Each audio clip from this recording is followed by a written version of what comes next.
What's good, everybody? Greetings, welcome, guys, gals, and non-binary pals, to the Words About Games podcast, a weekly news, culture, and gaming podcast for words about games. If you haven't noticed, I'm not Amy Kate Alexander, but I am Vitz Patel, and I'm joined today by the 3-star champ. It's Devin Moody. The boys are taking over. It's Friday. It's the most holiest day in video games, and the boys have taken over. We've kicked the girls out, and have took over. You can't stop me, Amy. We have the power. The retribution is going to be swift and fierce. Yes, everybody, this is episode 404. Hashtag AB not found. But we're going to try and soldier on while Discord tries to do Discord things to us. So you can get this podcast every Monday. You can get a video version of the show on youtube.com/wordsaboutgamesuk or audio versions on a variety of services where you choose to get your podcasts. There are timestamps in the description wherever you choose to get it. And if you'd like to support the show or our contact directly, you can buy us a coffee at kofi.com/wordsaboutgames. Moody, how are you, my friend? I'm not bad, sir. Not bad at all. I've had a weird week. Like at the beginning, like I was not well. Like I was not well at all. I took Monday off. I was just like, yeah, I'm not going in. I'm dying. I went into work on the next day. I was saying I'm still dying. Oh God, which didn't help me. But like late Wednesday, I was feeling a lot better. A certain thing was announced, so I was just like, hey, I've fully got energy, I'm back to life now and everything. And then today I've had a lot. I felt full of energy, which is really good. But no, yeah, like a bit of a wobble at the beginning, but overall the week has been overall fine for me, and I've just cracked on and everything. How are you? How is yourself? I'm doing okay. We're in the midst of getting ready for a wedding in the family, so that's in a couple of weeks' time, so that is all good. We've spoken offline over Discord about the many trials and tribulations of me getting an outfit sorted, so we've still got to find shoes, so that's the goal this weekend to do, but I haven't left it to the last minute. I've left it to the last fortnight, if that makes sense. But no, things are good. Obviously we were both mourning the loss of having no X-Men to watch this week, but I have been keeping up with Star Trek Discovery. They had the episode 9 at the time of recording, and the season finale is dropping next week, so I'm sure that'll be all different kinds of emotional. But yeah, aside from that, it's good. We are seeing huge changes here in the country, in the UK. Hopefully you're seeing change, upcoming change for where you are in the world. So yeah, get mobilized, get registered, and get ready to vote. Get ready to vote, indeed. There's no doubt about that. Speaking of Star Trek, I got 4 new Funko Pops, Vitz. I got the Lower Decks team. Yes. And I put them there, front and center, ready to be seen and everything. I love them. I love Funko Pops. I'm a nerd for them. And I've already picked out my next 4 I'm going to buy eventually. So I'm just like, boom. And I'm just going to scatter them. Is it always sets of 4 that you need to buy? Or...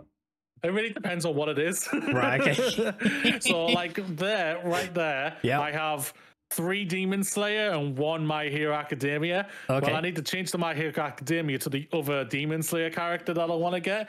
Right. So I need to get that changed and then put the Demon Slayer, not the Demon Slayer, the My Hero Academia character over here with the rest of the My Hero Academia team. Otherwise it'd be silly.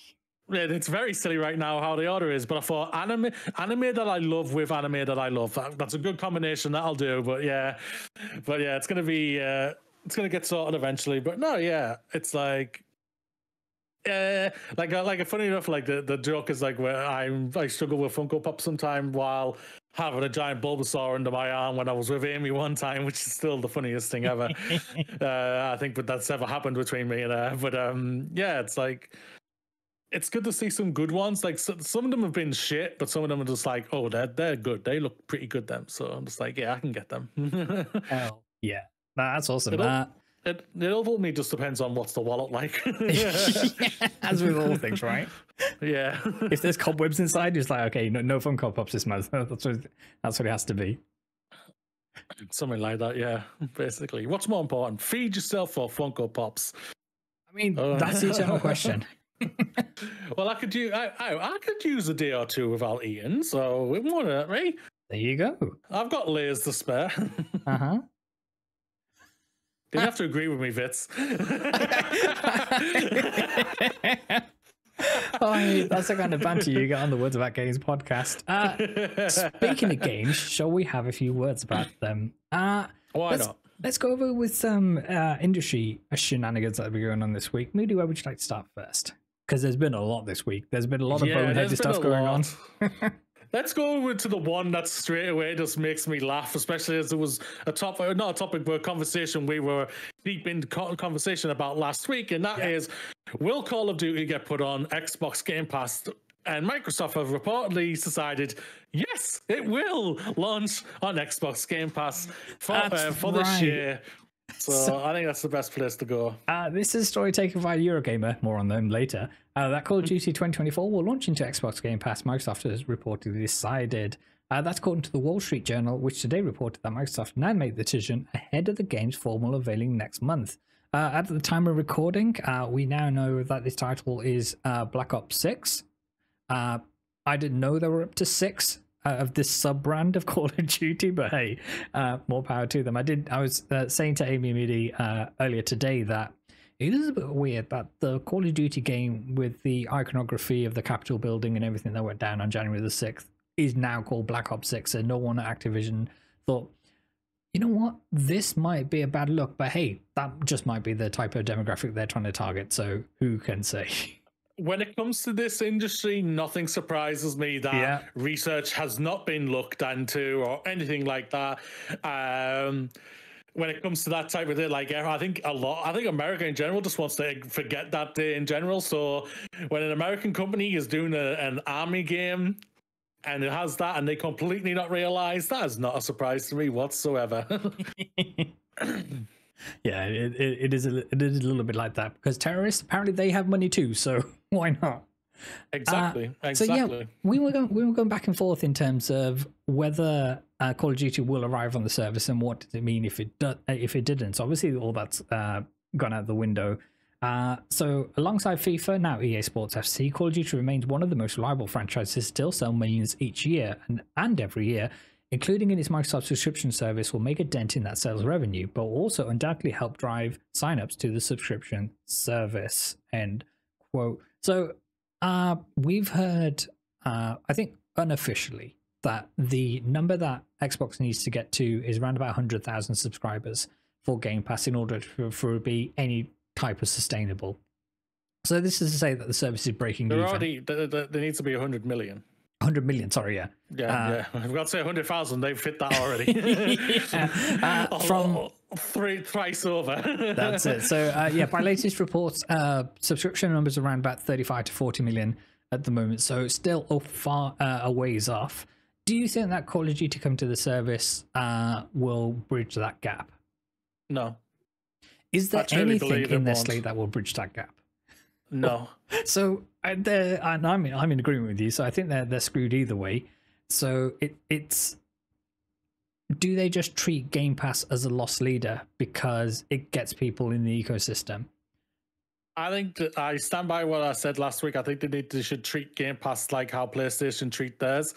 Their tentpole titles, their new games that come out the year, they should not go on the service until at least a year after, for me personally. Game Pass, I think, like we've talked like many times over the last couple of months about Game Pass. Is it worth it? Are we actually using it really that well? Is buying the game just actually more simpler for us overall in the long term? I can appreciate a lot of people who's not in a more privileged situation like ourselves, where we have basically everything available for us to do that type of stuff. And so, like, if it's like a person like who is in a struggling family in poverty and everything like that, Game Pass is probably the best thing ever out there, which is fantastic and everything. But I think, I think going off how Microsoft have been talking and everything, for me, it's just like it just didn't make sense for me that Call of Duty goes into Game Pass. They want the money. I think they're trying to have two slices of cake at the same time here, and I think it's going to fall flat on their face. Call of Duty will still be the best-selling game probably this year, no doubt about it. It always is, because I think people will I think they're going to see that people will just go out and buy the game instead of subscribing to Game Pass, because they obviously want that long-term re-up subscription all the time. from the game, from the Call of Duty people. Call of Duty people, they're just going to go out and buy the game because it's cheaper just to do that, to buy the 70 quid game instead of throwing down a year's worth of Game Pass.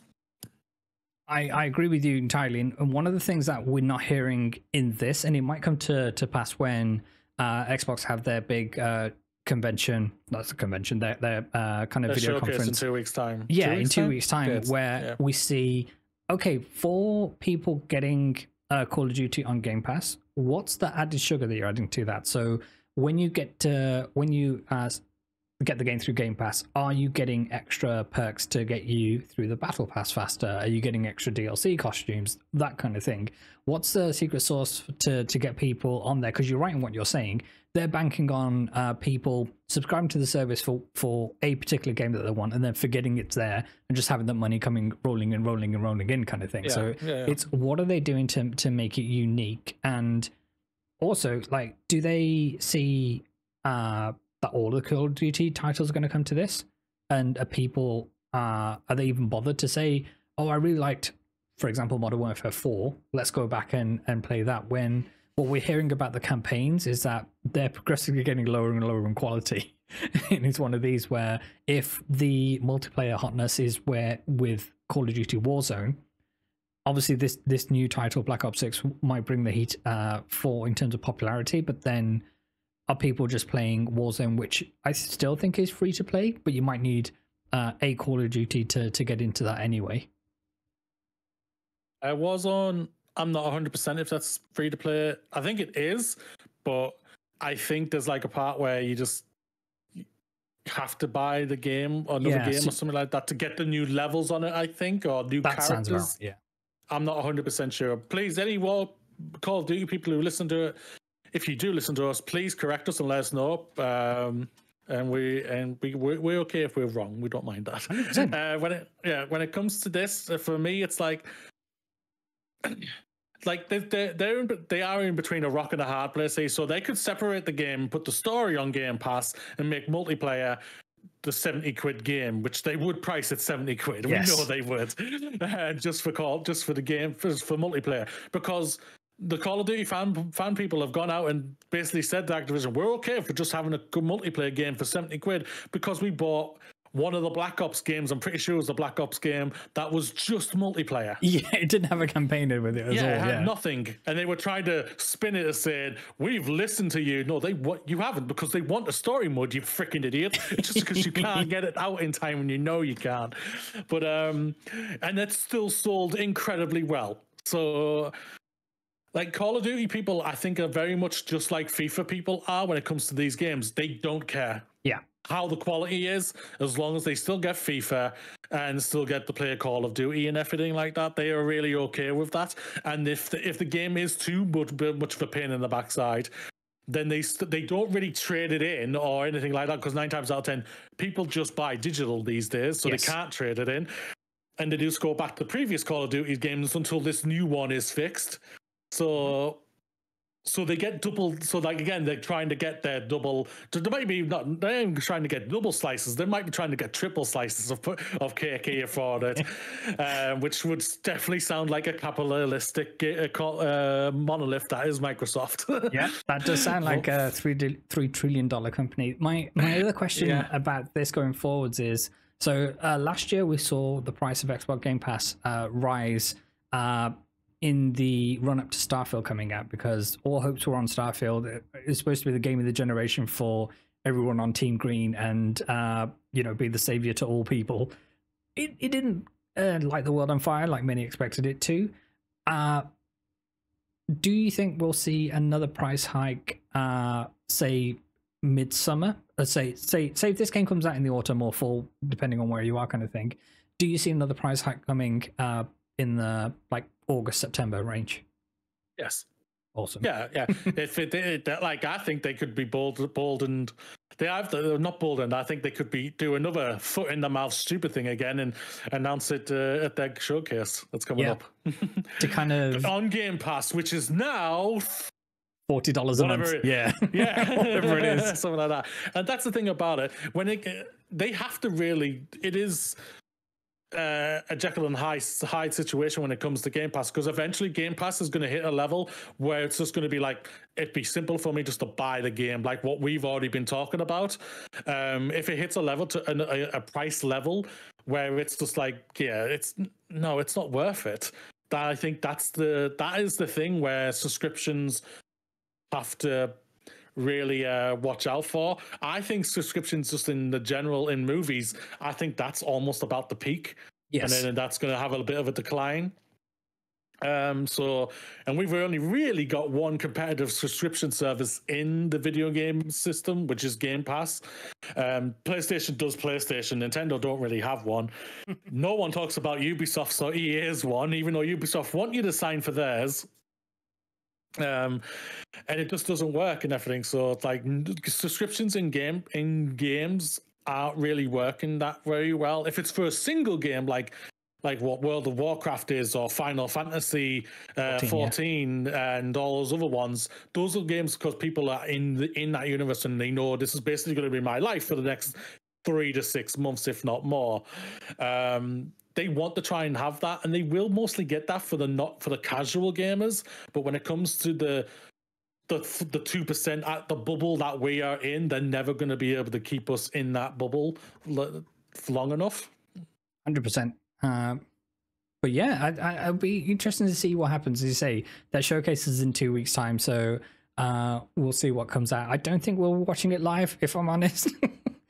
We'll watch like a live reacts for some of our favorite content creators who are watching the Xbox part of things, but I don't think I'll be sticking around for the Call of Duty segment. But whatever news does break from that, we'll be sure to talk about it here on the Words Back Games podcast. One thing is going to be is that the most interesting thing, should I say, is going to be is the interview after. Like, yes. Phil's going straight over to speak with Ryan McCaffrey. That's going to be the biggest interesting thing to keep an eye out of, no doubt. Yeah. Ryan McCaffrey of IGN fame. Speaking of IGN, should we have a talk about what they've been doing this week? Yeah, go on. Apparently they decided to turn themselves into Microsoft. They thought, you know what, I want to be the main character this week. So this is taken from gamesindustry.biz. That IGN Entertainment acquires Eurogamer, Gaming Informer, VG247, Rock Paper Shotgun, and more. So the big news is that IGN Entertainment has acquired the Gamer Network family of digital brands for an undisclosed sum. As a result of the acquisition, some redundancies have been made across the UK-based organization. And it's another one of these where the industry is being consolidated and several people have been affected and have been laid off. And we're talking not just people on the entry level of these companies, it's editors in chiefs being laid off as well. So for those who don't know who the Gamer Network is, they are Games Industry.biz, Eurogamer, which includes 6 local language editions, Rock Paper Shotgun, VG247, and Dicebreaker. The business also holds shares in Outside Xbox, Digital Foundry, Hookshot, which operates Nintendo Life, Push Square, Pure Xbox, and Time Extension. So as you may know, IGN is owned by Ziff Davis, and they've been going through a period of laying off a bunch of people within IGN themselves, and then doing some very shady practices in terms of skirting around the union that they have there, the Creators Guild.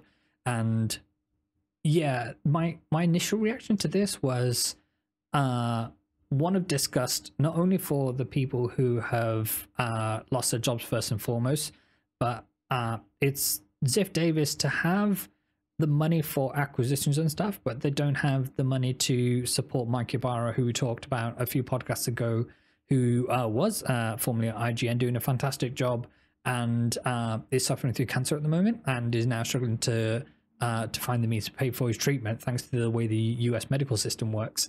And it's one of these where it just leaves a bad taste in the mouth of consolidation on this scale. We've seen it across not only this year but last year as well, and even going back to, you know, when Xbox first acquired Bethesda, and then all the shenanigans of acquiring Activision Blizzard King. And it's bad news all around, apart from the precious stakeholders and the shareholders for Ziff Davis, who I'm sure will be jumping up and down with joy. Yes, no doubt about it. The Ziffer, I just had a quickly look at them. Their net worth is $2.6 billion as of May 21st. So that, yeah, just 2 days ago of or 3 days of our recording, or 2 days of our recording, 3 days of our releasing this episode. So they have the money to go out and like to do this and everything. Who's the person who are you saying? Mike Ybarra? Mike Ybarra, yeah.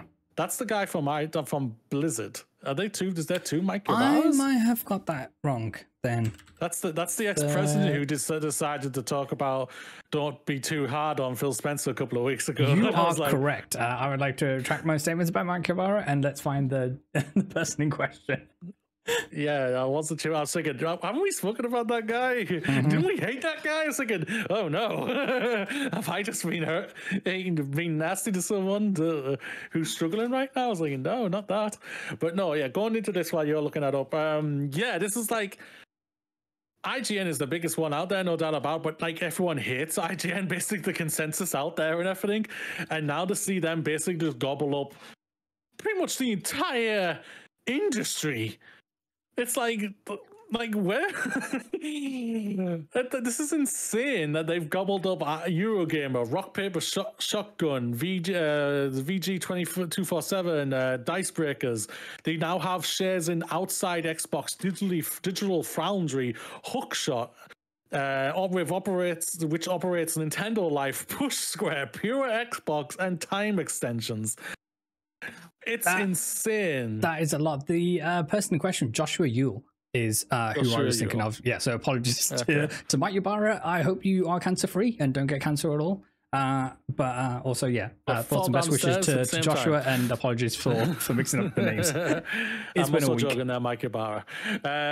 Also, like they also have divisions that how long to beat the humble bundles, and it's like. They have acquired websites from PAX and New York Comic Cons, and like the only thing they don't really touch in the UK now is EGX and MCM. But knowing them, it probably won't be bloody long. It's really insane. Like, and now like what you just said, like they release people. Like, how funny is it? Like, well, it's not funny. How ridiculous is it that a few weeks ago we were going championing that the team unionized and everything like that. And then obviously weeks later, they sacked a couple of people, then decided we're going to put out jobs for people to hire. And I was saying, wait, why don't you just hire back who you just fired, you freaking idiots, like we spoke about.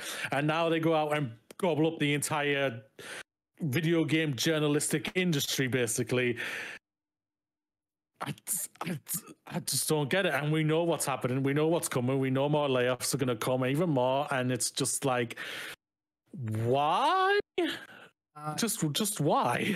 Yeah, so for additional context, the number has gone up to 10,100 people have now been laid off as a total. And I know in the back end of 2023, we're in the run-up of 10,000 people being laid off in totality. And, you know, we're only at the end of May. We're already at 10,000, and who knows where it's gonna go from there.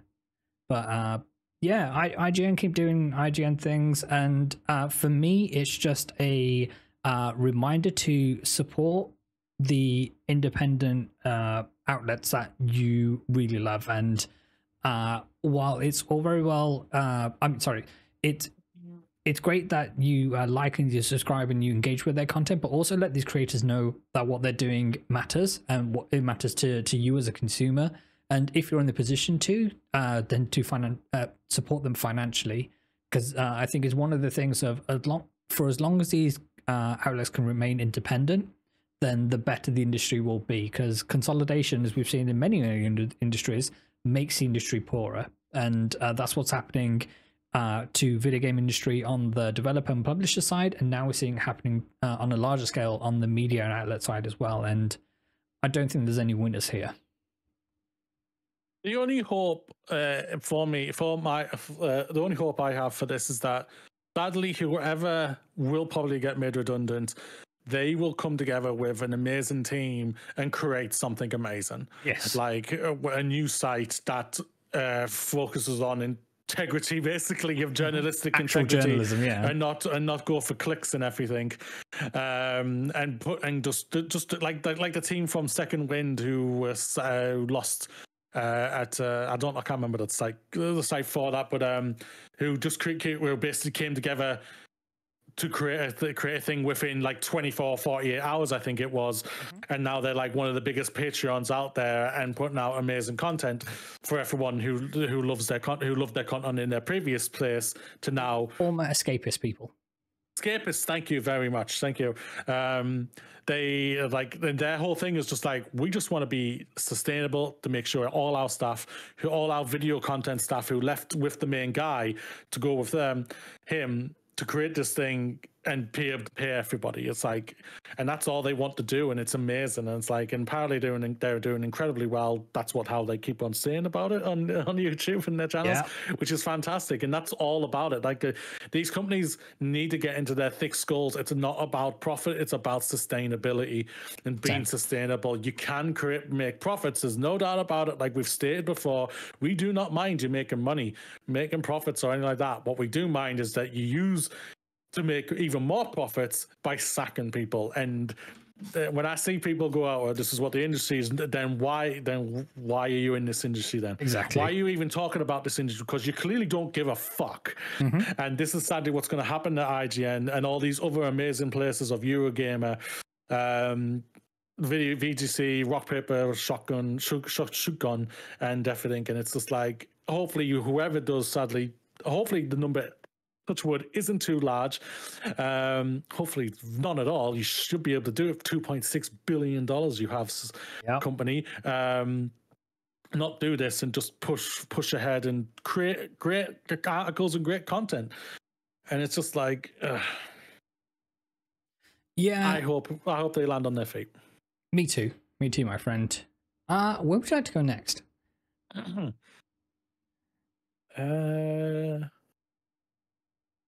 Let's go to let's go to Ubisoft. Ubisoft headcount declined by 1,700 on the path to its highest net bookings ever. Yeah, so in more layoff news, this story is from GameDeveloper.com. So Ubisoft's full year financial results for the fiscal year 2023 to 24 have landed alongside a trailer unveiling Assassin's Creed Shadows. And they're full with good news of the company. Thanks to Tom Clancy's Rainbow Six and Assassin's Creed series, the company saw a 33.5% increase in the net bookings, pulling down 2.3 billion euros, about $2.5 billion for the full year. Its full operating income was 313 million euro. The Titanic number was a new record for Ubisoft. That's all well and good. I'm gonna skip ahead here, but the frustrating catch to Ubisoft's success. The path to hitting those numbers were paved with part by laying off workers and tightening hirings, leading to a decline in total headcount of 1,700 workers. Ubisoft stated in its report that through tight controls on recruitment, organizational simplification, as well as targeted restructurings, it managed to reduce overall headcount of the company by 1,700 workers. That effort helped it achieve 150 million euro in annual cost reductions, is targeting 200 million euro in cost reductions by 2026.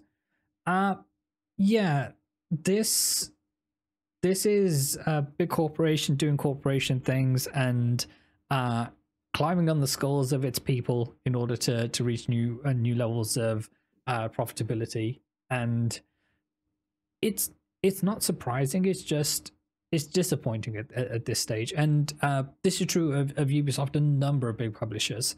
And it's one of these where they're making these calls and they're not looking at their teams as people. They're looking at it as numbers on a spreadsheet at the end of the day, and completely dehumanizing these employees and saying, okay, how can we reduce costs? Because we need to make more money, because we need to make the shareholders happy. It's like Ubisoft a few years ago at this point, they were out on a stage at E3 asking people for their help so Vivendi doesn't come into a hostile takeover. They don't give a crap about their people. All they care about is making money at the end of the day. And it's one of the main reasons why I haven't purchased the Ubisoft title in many, many years. And it's for shit like this. It's for people like Yusuke at the top of the company who remains a toxic figure and for some reason hasn't been pulled up on his alleged crimes. And it's no one asks him. Yeah. Sorry for putting in. Nobody asks them. No journalist asks them any of these hard questions. That's all, and that's why I get so annoyed at the journalists out there. I put it in. I apologize. No. Yeah, go for it. So it's one of these where okay, good for you that you're making your operating income was 313 million euro, but you did it in a shitty way. And Ubisoft launched XDefiant this week, and although it may be in early access, it's one of these situations where yeah, so and that game is a free-to-play team-based shooter and all the rest of it, and I'm sure that will turn over some revenue for them. And people are excited about Star Wars Outlaws coming out this year and Assassin's Creed Shadows, which finally set in feudal Japan, which is what the community has been asking for since AC3, I want to say, in terms of, okay, we loved our time with Ezio in AC2 times kind of thing, and we want to go to Japan. So it'll be interesting to see how all that shakes out. We know that the share price recovered slightly with the announcement of Assassin's Creed Shadows, so we'll see what that does for, you know, the holiest of holies, the shareholders. At the end of the day, when it comes to Ubisoft have been a company that's been in the decline since the whole reports in, what was it, in 2018, yep, of the toxic relationships and everything like that. And then you go to the CEO and you just question, it's like, what did you and what didn't you know? Because either way, it's bad which one you choose here, yes, sir, because you showed that you were complicit or you were just ignorant and you didn't know what was going on. And that just shows how bad of a CEO, which we all think you are anyway, and he's still in power, for God's sakes. And like, because he doesn't get flagged or brought up to in by any journalist out there with any integrity to doing their job, no one ever questions this. Like, he's moved toxic people about to other jobs to keep them in their jobs and everything, and promoting them and giving them more pay and everything, while the people who work their asses off, the developers who work their asses off and create the content that he gets, that he enriches himself with with the money and everything and the profits and everything and the company, and then just sacks people off just so they can raise the profit a little bit more higher. Like, yeah, the whole company is just a toxic cesspool of crap when it comes to Ubisoft. Like, when it comes to the games, I'm very much it is a mixed bag for me, I won't lie, because like, the Ezio collection, I love the Ezio collection. They are some of them. They are some fantastic games. Black Flag is an amazing game that took them 20 years basically to do a rip-off spin-off in bulk Skull and Bones, which crashed which sank like the Titanic basically, or faster. And it's just crap. And then you've got, but Rainbow Six Siege, I loved that game. It was one of the most. It was the first competitive game I ever truly got into, but I haven't played it in years. Not because of the Ubisoft thing, it's just fallen off. I hit my pink and I fell off. Same with Apex Legends. Me and Amy and Keith played it but that was during lockdown and everything. This is just, and then you've got like, but then they bring you back a little bit with the Assassin's Creed, like. I stand on record, like, Odyssey is one of my favorite ones. I loved Cassandra in that game. Cassandra was such an amazing character. Like, I fucking bought their DLC for that game and played it because that character was so awesome. But then for me, it fell flat with Valhalla, with uninteresting characters, and it's just like, why? What did you do?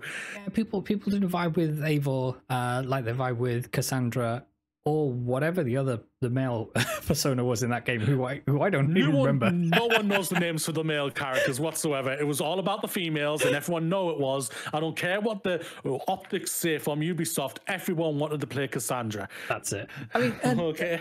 It's not that Ubisoft are producing poor games. Like, only the start of this year, we had Prince of Persia: The Lost Crown, which was critically loved.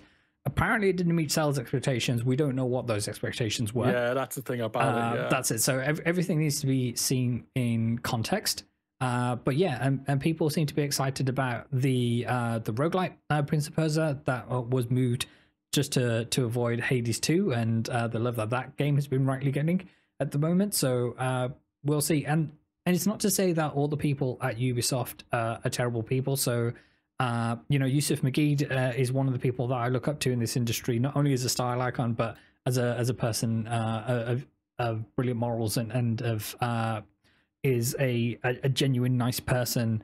And it's one of these where if you have a toxic person as your talisman, as the figurehead of this Ubisoft ship, then I'm sorry, this is not a boat I can get on board with, to use a tortured analogy. Yeah, I agree. Like they've got Star Wars coming out this year. Mm-hmm. They've somehow pissed people off for that, just for their pricing structure. Yeah, they've pissed people off with Assassin's Creed's pricing structure as well. But I think people aren't as bad on that one because that's how it's been for Assassin's Creed for years and everything. So it's like we don't know what to do and anything like that. So it's like it's all over the place for us. Ubisoft is just like, I feel for the developers who work their ass off to create great games. Absolutely. Who just have toxic managers who just don't deserve their hard work that they put in and everything. Should we go to a nice story about? I was going to say, do you want to do halftime? Let's do halftime. So, let's do halftime.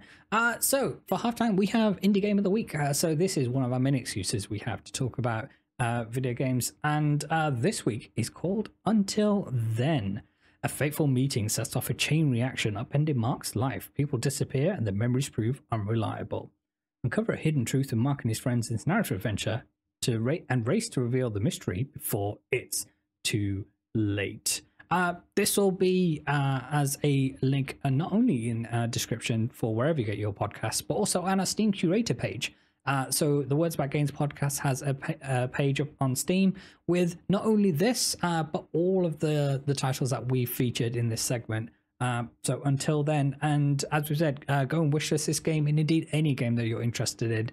It's one of the optics that Steam uses to float this title in front of more people, to get more people in sight of, and it lets the developer know that this game is something that people are excited for. So that is Until Then. Let's take a little cheeky halftime break, and we will see you in a sec. Peace. And we're back. And look who's joined us. We'll see. So far, so good.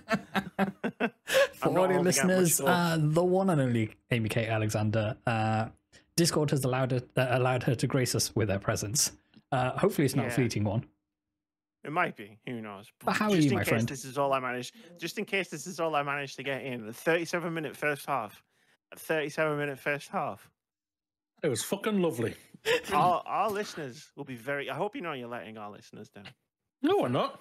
We're exciting them, thinking, wow, they're getting through this amazingly. I don't have to listen to a 2-hour and 15-minute episode. Getting it all done within 30 minutes. Fucking love these guys. Well, I can just go then if you want. It sounds like the podcast is better without me. No, that's not true at all. No, I never said that. I never said that. Uh-huh. I see you out there, Moody. With your little fireplace. Your Funko Pops. Burn the place down. Discussion about Funko Pops at the start of the show. We did. It was good. What was the Funko Pop? And actually, you know what? We're not going to rehash the entire podcast. I'm going to be like, so what did you guys talk about? Yeah, so, my friends, where would you like to kick off the second half? Even though this half might be a whole lot longer than the first half. Let's go to what I'm guessing overall will probably be the main topic of the podcast, and that is what games are we most looking forward to playing in 2024? The thing I've been looking forward to talking about for like 3 weeks. Amy, take it away, my friend. Ever since I pitched it, and I was like, oh yeah, we'll do this. And then, Phil Spencer, and Animal all came out, and there was a whole thing. Yeah, it sounds good. I'm assuming Moody's looking forward to Dino Crisis. Bats. Yeah, no, like, I just thought let's talk about, especially with the Summer Games Fest just coming up.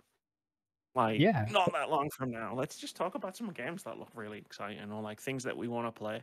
Not necessarily like 2024 games, just games that are coming out at some Absolutely. point. So one that still speaks out for me is Metaphor Refantasio. So for those who aren't aware, this is a RPG by the team who brought you the more latter Persona games. So Persona 3, 4, and 5.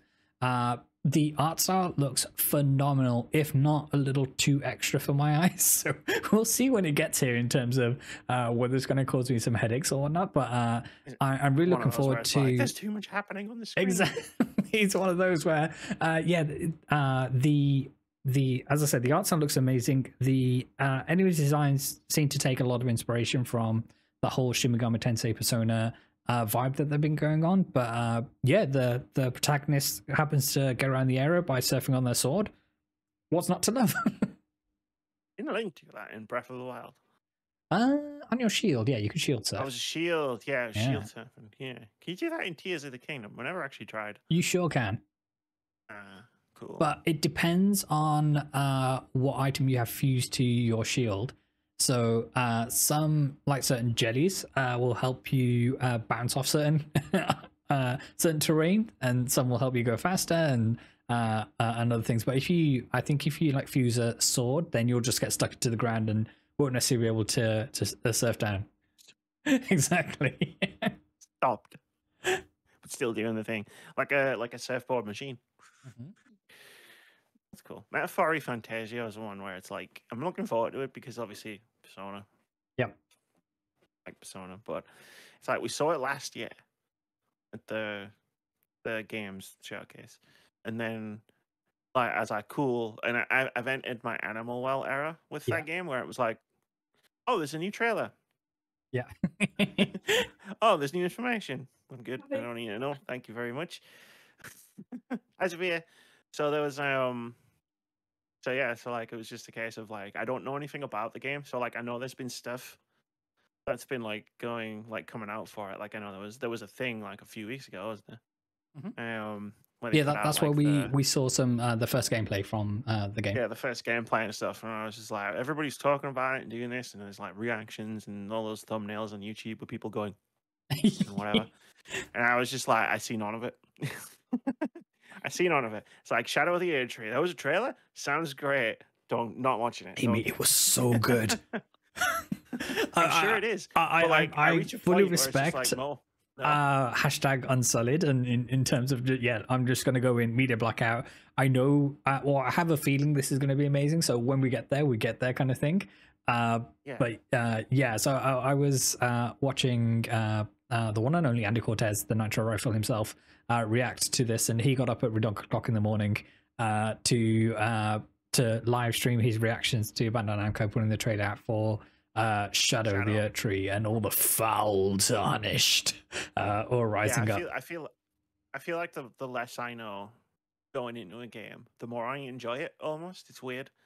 Like I don't know if that's I don't know if that's actually a thing or if it's just like confirmation bias. But it's like, I mean, saying that though, like before I played Infinite Wealth, I did watch a 10-minute story trailer for the game, so like that's probably not always the case, but yeah, I think it really depends on just your vibe at the time. Like for me, I don't give a fuck. I never do. Like if I watch it, I watch it. If I don't, I don't. If I play it, I play it. I don't. I either wait for it, so I don't really care what gets spoiled for me or shown in a trailer whatsoever. But like you said, like for you, Amy, like it vibes for you. Like for you, Animal Wealth, you like, nope, nothing else. Thank you. I'm already there. I don't need any more. Oh, Elden Ring. Yes, I'm already there, you schmucks. I'm just waiting for you to get it out already. I don't even need to see this freaking trailer. The only reason I've still got my Xbox. Yeah, that's the only reason. Afterwards, the Xbox is not meant for this world. It might not be. Yeah. It'll go to working cause, I'm sure. Maybe Metaphor Refantasio, that's a good game. Good show. I'm looking forward to hopefully what Devolver Digital will drop, and that is the Plucky Squire. Yes. Like this game, like it was on my fantasy critic last year, and I was very disappointed when they delayed it. Kind of happy they did, because it might have been swallowed up from last year's game, well, how many games were released this last year. But because like Devolver Digital, like they've been very, very quiet in general this year so far.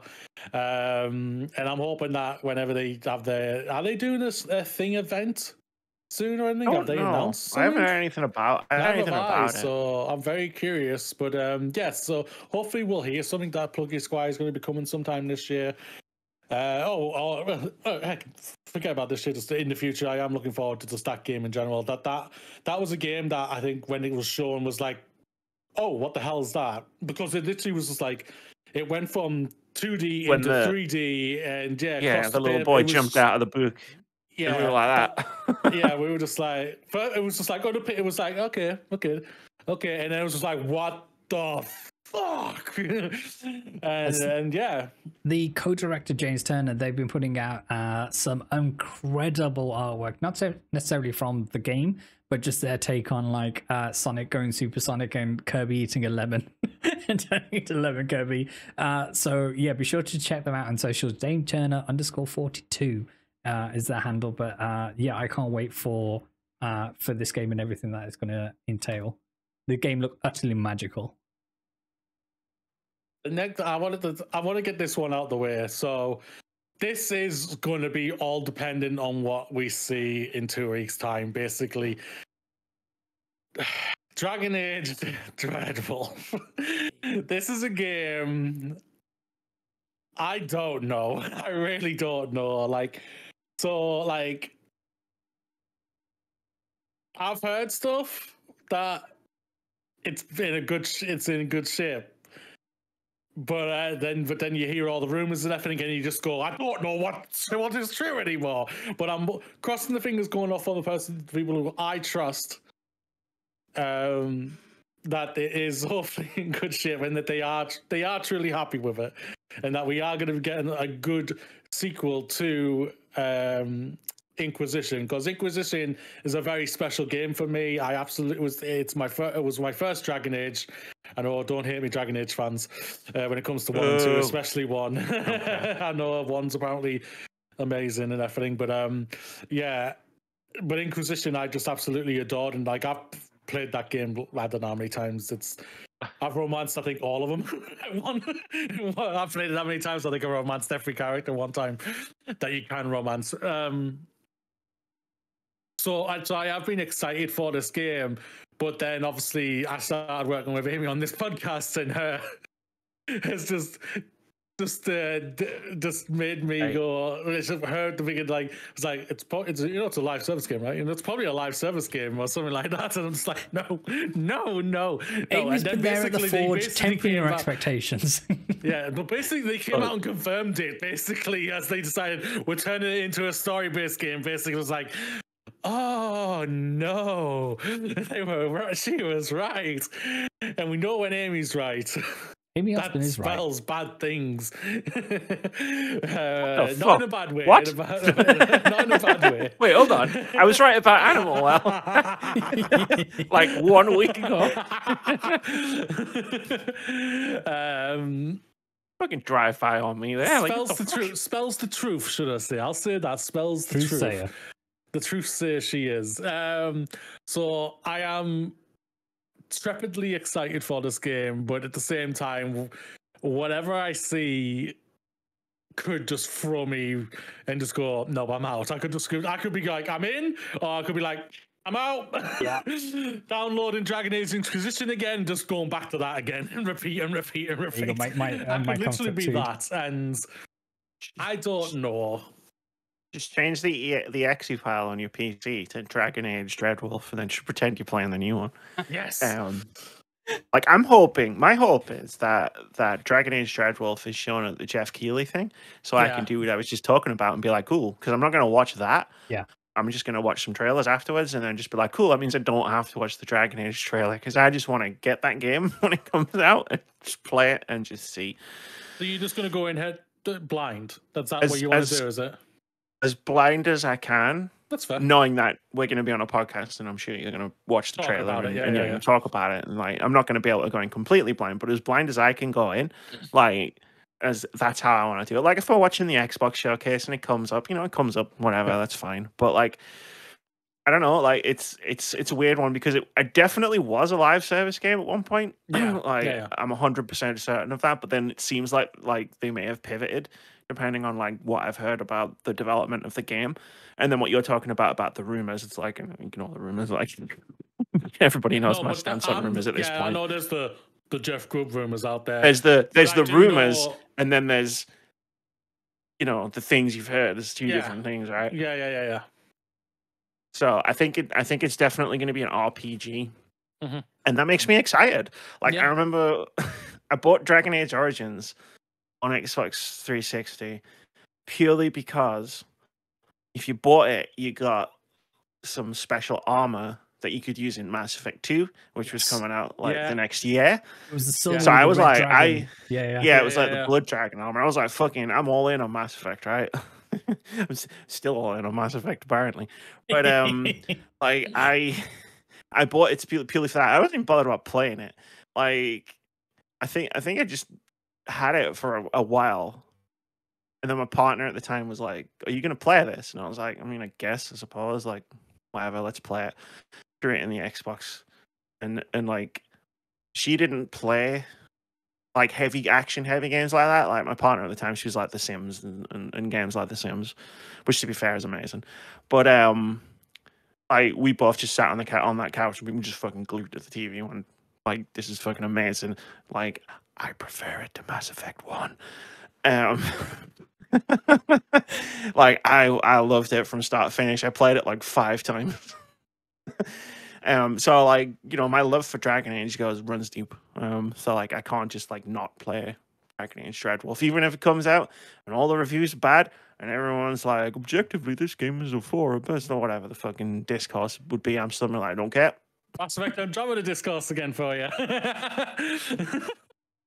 Mass Effect Andromeda discourse was weird because that I was in my reviewer phase, so I got to play the game before it came out, and I missed the discourse while I was playing it, and it was like heaven. It was like, oh, this is good. And then the best part about that was I didn't even write the review for our site. So you got to play it. Somebody else wanted to do it, so I was like, yeah, cool. So I just played it. That's amazing. I didn't even need to review it. It was amazing. Yeah. But yeah, no, Dragon Age Dreadwolf. Like I made a list on my phone of like games to remember if I was like struggling to remember games, and that was on there because it's like it's Dragon Age, man. Like, I love the Dragon Age. Yeah, like I love, like I don't have the affinity to 1 or 2, and I've never played them. I just like loved Inquisition. Like I just clicked instantly when I played that game. I just fell in love with it. So I have been very much enthusiastic and looking forward for the sequel and everything because of just how Inquisition ended. And Inquisition ended, I thought, was fantastic. I thought it was one of the best endings out there. Just like how you, Amy, when you played the final DLC for Mass Effect 3, like you was like, oh my god, this is amazing. Like the finale for Inquisition's DLC was just an incredible finale for me. I thought it just brought everything together so wholesomely and warmly, while also making sure, okay, this is finishing. This story is finished, but a new story is coming, and we're setting it up perfectly. And I think it's got a great setup. I just hope they can nail it, and I do hope this game's been going on for almost 10 years, since the last game came out. So I do hope it can land and everything, and I am looking forward to it. And like, it's going to be great because I hope, like, when we both play it, that we can just both we're going to come in and we have a great review, even if we're both in complete polar opposites. That's what I'm all looking forward to. The discourse, the conversation, should I say, that we're going to have. 13 years between Alan Wake and Alan Wake 2, like long development waits, long development times doesn't mean a damn thing. There you go. No, that's true. There's no doubt. Amy, what else is on your list? Well, I was going to start with something else, but since we already talked about it, like Shadow of the Erd Tree. Yes. Like I don't know if I'm going to play it straight away because, like I've discussed previously, like I'm going to need to play the whole of Elden Ring again, because I don't have a save file. But like, I mean, it's more Elden Ring. Yes. Like I feel like that's my entire argument. That's what you need to Having say. not seen any trailers, or anything. I've seen like a screenshot and a piece of art, I think, and that's it. And I know the name of it.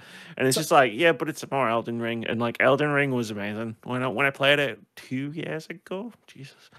Like I smashed that game like I think before they even patched it. Because I remember like trying to race the patch because I knew they were gonna nerf the big laser magic attack that I was using. Okay. So I was like, I gotta beat this patch. So I'm like freaking. So I finished it in like 2 weeks or something. And like that was the first From Software game I experienced at launch. Yeah. Because I didn't get into From Software games until the pandemic when we were in lockdown, and I thought it would be funny to stream Bloodborne on my birthday and everybody could watch me get mad at the game. And I ended up going, oh, actually, this is really good. Like, I think I'm starting to click with this. And now I've played all of them, and I'm like, oh shit, I'm a fan. So it was fun to be like involved from the very beginning, and like seeing everybody else that got into it as well. Like so many people got into Elden Ring for like it's their first From Software game, and just seeing everyone talk about it, and like being that like wise elder statesman of just like, oh, you have you tried to doing this? Like, no, absolutely. I'm right there with you when it comes to Shadow the Tree. So as I mentioned, Elden Ring was my first or From Software title, and it's one of these where it got its hooked in me real good, and I loved my time in the land between. Yes, it was scary and it was terrifying. So are you aware of where you need to get to in order to access the DLC? believe is it Mog's Palace? It is Moog's Palace that you need Yeah, to get I to. figured it was going to be Mog's Palace after I finished the game like 2 years ago, when it was like you had the egg, Yes. and they were talking about it and stuff, and I was like, oh, this is probably where the DLC is going to be. And now I'm like, now that you've asked me, and I haven't thought about that for 2 years, and now I'm just like, the words "I need to make a new save file" are echoing around in my head. It's like I have to beat that boss again, don't I? Yeah, Oh, they I was they hoping had a I'd be able to skip that. yeah, It's so like, Shadow of the Tree is one, and yeah, so I was, as I said, I was fortunate to watch a trailer this weekend. It is the scale of what they're bringing is nothing short of impressive, and I can't wait to experience that. And and like you, I don't think I'll jump into it day one, only because I think I want to see what the quote unquote greats do with it in terms of how they are playing. Because if I'm playing a game, I tend to not watch content creators also play it at the same time for wanting myself to experience it first, and then we can go back and absorb what they were feeling at the time. So what I will say is, don't start New Game Plus. Sorry, with your new save that you're gonna do. New Game Plus, yeah, because it raises the difficulty of Yes. everything, and it will raise the difficulty of the DLC. So it's the way it's always worked. What I will say about New Game Plus is, for like From Software games in general, like it does make everything, like it does scale everything up. But my experience of doing New Game Plus in Bloodborne, I think you did it in Dark Souls 3 as well. Like it does make everything tougher, but not nearly tough enough to keep up with you. I watched a video essay about it a while ago, and the person who was doing the video essay described New Game Plus as the revenge tour. It's like you just go around and stomp everything. Just clap it was easy one. Yeah, so, but you'll get to the DLC and then the game will stomp back. Yeah. It's one of these where so I was like you, racing patches, so I happened to complete the game before they apparently nerfed the mimic tier. And the mimic tier was my go-to. I ring that bell, ding, ling, ling, friend, I need you here. Help me. Yeah. Help. But then, I never went back and... Sorry, no, I never went back and beat Melania on my playthrough, so maybe I will go back and work my way up to that. I don't think I will actually beat Melania. I don't think I haven't got that dog in me to do that fight, but we'll see. I think I've seen enough Melania fights that I might be able to do it just off of muscle memory. Yeah. But like, yeah, I mean, the Melania fight is one of those things where it's like, Because Elfie, this was Elfie's first ever Souls game as well, and she got stuck when she was getting stuck, and it was like I was just saying like, oh, like what are you doing? And then she's like, I just can't roll enough times, and I was like, and then it's like, no, you don't have to roll, right? You can just run. Yep. Like, and that's like because the big Millennia attack, the waterfall attack and dance, stuff. yeah, It's yeah. like if you run away from it instead of trying to time your rolls to it, you'll have a much better time. And it's like I'm speaking like I'm the expert. It's like I've only been into these games for like 4 years, but whatever. But yeah, no, like I am looking forward to it eventually when I get the time to play the entire thing. I want to use whips this time. Like I don't know why. I just feel like that would be really fun. Yeah, so before it was my one and only playthrough has been like a strength build, but I kind of want to mess around with like a dex build this time around and just have something short and fast and maybe like a dex arcane bleed build going on where you can just get in it and like grok huge amount of bleed damage. So we will see what the Lands Between have in store. I get those metal balls on the end of my fist, just punch everything. But yeah. What else is speaking to you from your list? For me? Yeah. Citizen Sleeper 2 would be, I think, the game I'm most looking forward to. Like I can think of right now. Citizen Sleeper 2, yeah. It's not coming out. It's not coming out until next year. But I mean, I've got an Edge magazine in front of me, and it was the cover story. Yeah. I think I'm thinking of a different game. Might be, yeah. Citizen Sleeper was one of my favorite games of 2 years ago, I believe. 3 years ago, one of the two. Yeah, it was like it's the one that was inspired by like tabletop games. And it's like the role playing game where you're on the space station and you roll the dice, and those dice numbers are like your results that you can slot into different tasks throughout like each cycle. But like I was reading this Edge magazine. As I do, I have a monthly subscription at Edge. This is an amazing magazine. Everyone should read it. And like the cover story was Citizen Sleeper 2. I had to turn my torch on so I can read it because I have no light. And the guy, the developer, because it's a small studio, was describing how Citizen Sleeper 2 was different from the first one. And he said this sentence, I wouldn't want to tell the same story again. That's just not interesting to me. I have to spend every day of 2-3 years with this thing. So instead of urban science fiction keying into their love of William Gibson, the model for Starwood Vector, which is Citizen Sleeper 2, is a Monster of the Week sci-fi show. The developer rattles off examples: Farscape, Firefly, Cowboy Bebop, all of them following the episodic adventures of a tight spaceship crew. Quote, my feeling is that it's never really been done well in games. Mass Effect 2 comes the closest, I think, but the problem is they are everyone's boss. So it's like a combination of that and The Office in space, while you mooch around and see if you can get a date from one of your co-workers. And I was like, cool. So like, in high interest level,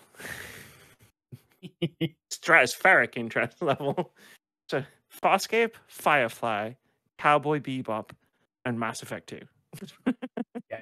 Man. It's always that weird thing when it comes to Mass Effect, and you think about the power dynamics of having a relationship with anybody in your crew and how problematic that is. when it's pointed out to you, it's like, oh yeah, that's a thing. Yeah, that is pretty fucked up. Yeah. But no, you are everybody's boss. Yeah. That's why the source material nice that you mentioned there, all the renegade.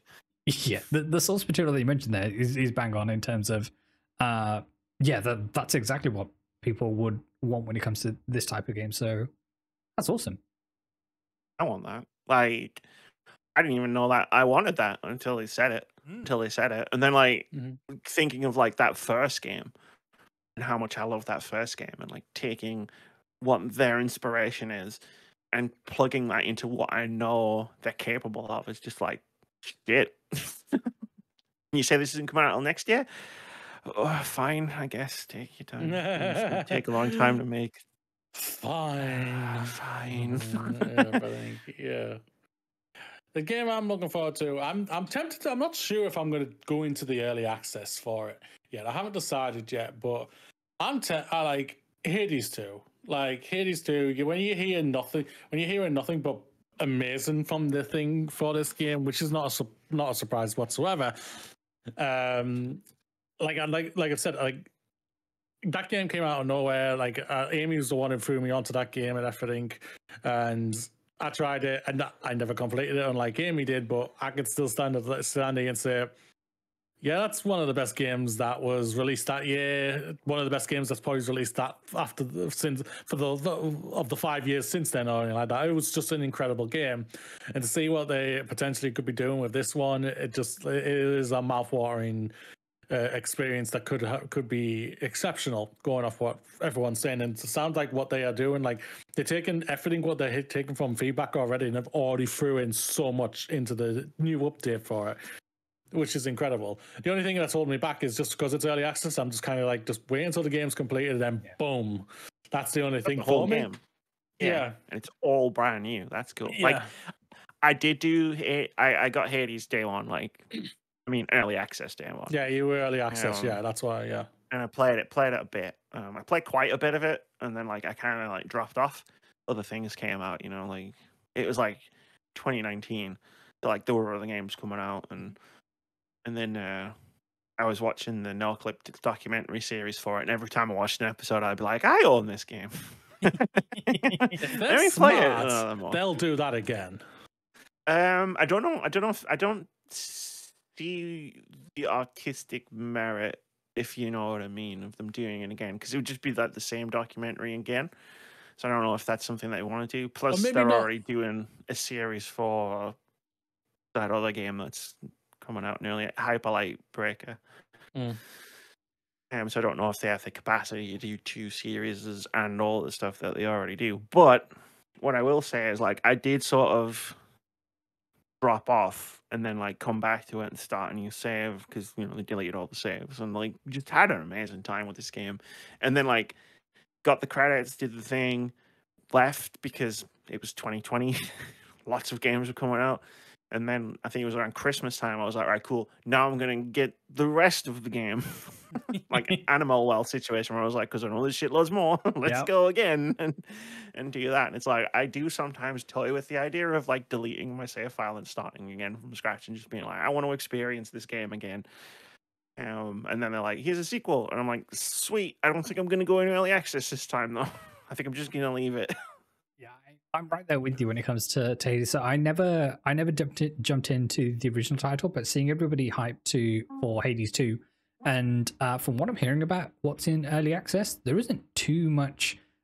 Sure, there's some assets for some of the deities that you run into and things like that, but in terms of what's there, it is a relatively fully featured. But I did think when the first Hades was on, there was on a weekend sale on Steam, and it was going for something like £7. I was like, what if I got really into Hades? So what if that was the thing that we'd do? And you know what? If you did that instead of Yakuza Like a Dragon, I wouldn't even be that mad. Okay. Like if you text me and you were like, "Oh, I bought Hades and I've accidentally tripped and played 100 hours of it," I'd be like, yeah. Hades like, I've seen Ares. Yeah, I understand. I played that game all the way through. I respect it. Yeah. So, Moody, is that something that you think you'll end up doing, as in going back to the original? And I'll go back to the original. But I am going to do the sequel, no doubt about that. Oh yeah, hell yeah! When it comes out in full release. Maybe just unplug these headphones. Maybe seen that tale before. Yeah. Like the thing about feedback with Hades, like Hades 2, them taking on feedback, like they did a really good job with that in the first one as well. Yeah. Across their early access period. And I know because I was there, Gandalf. Guess you watched Lord of the Rings this week. Yeah, exactly. One of the things I'm looking forward to is #Blood. So this is this is a game. Let me see. It's a game. Yes, it's good. It sure is a game. I was gonna look up who the developers are. So while I do the art style for this game is amazing. So save your friends, fight off the vampire apocalypse, and survive the horrors of freshman field hockey practice in Blood. A delightful, zany animated dungeon crawler that blurs the line between action RPGs and hyperkinetic 90s cartoons. So this is Exit 73 Studios, is the name that I was grasping for earlier. Developed by Humble Games. Published by Humble Games. Yeah, this game looks amazing, and I highly recommend you go and add it to your wish list and show the developers that this is something that's of interest to you. It's very much a Cartoon Network, Dexter's Lab kind of art style to it, and the game mechanics look really, really interesting. I saw some content creators play through an early access build of this, and it looks amazing. And yeah, I can't wait to jump in. I've got winter soldier conditioning. Whenever someone says Dexter's Laboratory, all I hear is omelette du fromage. No, so I missed this at the Steam Next Fest that was on earlier this year, which is a shame. But I saw a couple of people talking about the demo, and like, yeah, it looks sick. Yeah, it did look sick. Is there anything on your list you'd like to go over, Amy? A million things on my list. You know what? I want to do this for the novelty of the fact that I've never been able to do this before on this podcast. And now I can. I'm really looking forward to Pokemon Legends Z to A.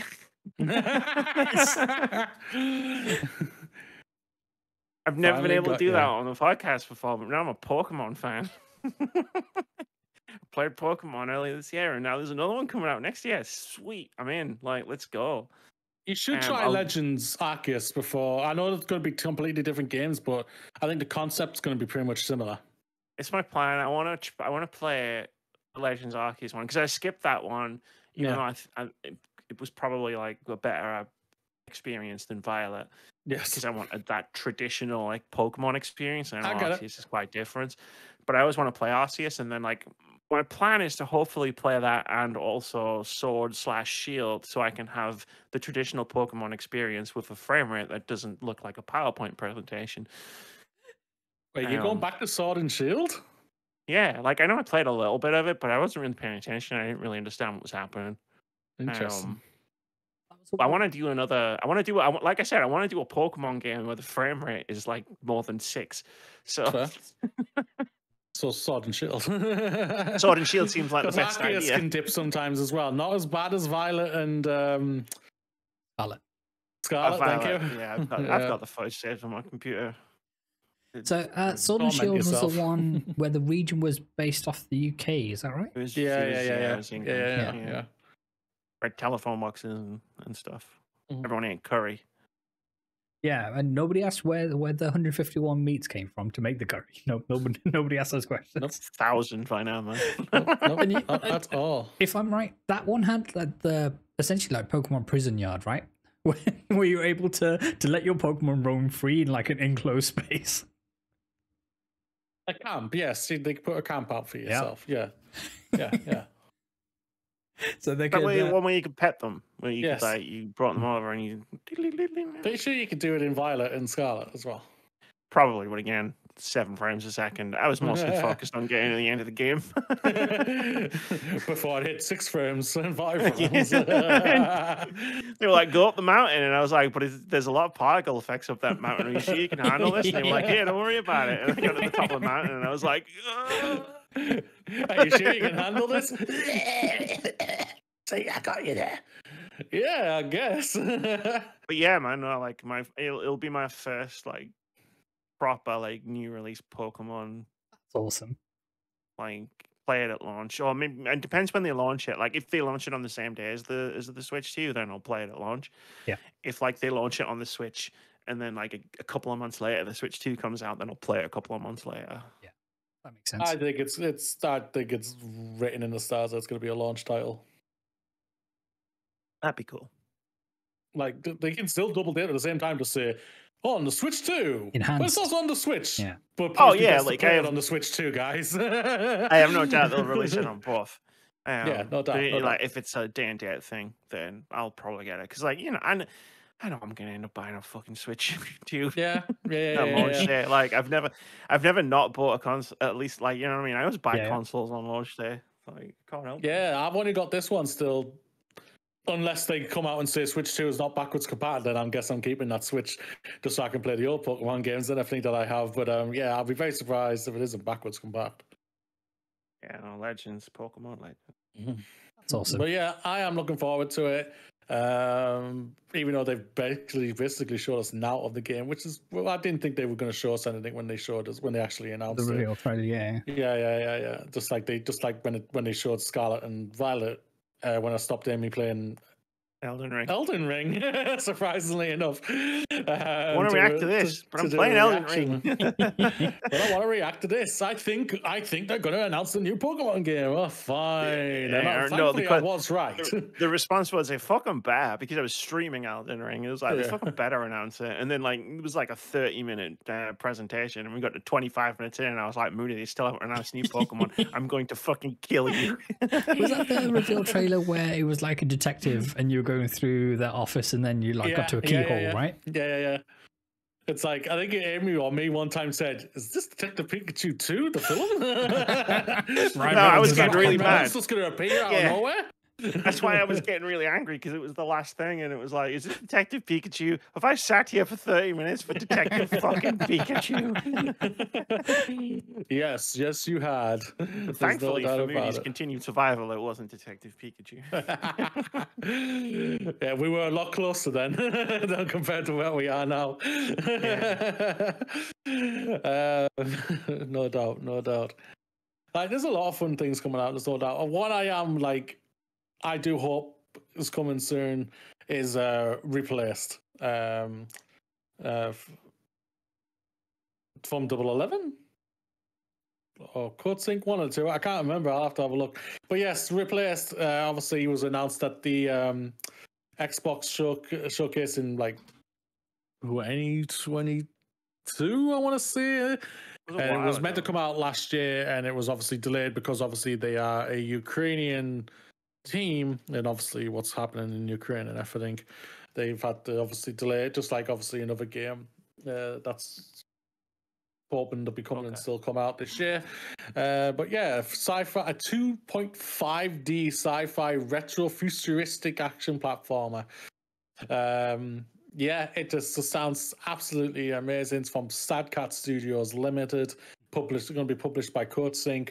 Yeah, ever since I saw this, I was just like, I think it was one of the times when me and Amy just like always watching something, we were just like, all right, and then something compares and just like, that. And it was just, yeah.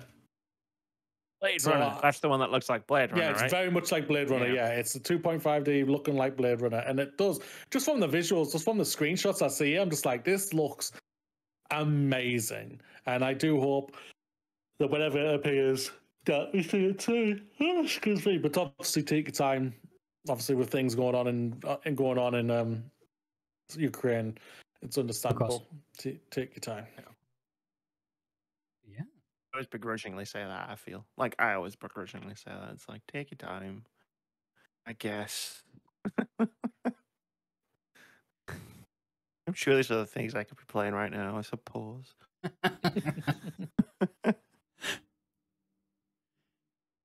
Yeah. So you haven't said any more for a while, Vitz. Come on, you do one. You do a couple now. Sure. So there were a few games that I have, like you. I was going through my essentially my wish list and talking through a few titles that are coming out. Le Mans Ultimate is a racing sim by the team that bought you R Factor 2, and the game's currently in early access, and it's been having some troubles, but it seems to be the licensed game which has all of the cars and tracks from the World Endurance Championship. So these are the people who go to Le Mans every year, as the name suggests, Le Mans Ultimate, and run the 24 hours there. So I'm hoping that this game shapes up to be something rather special.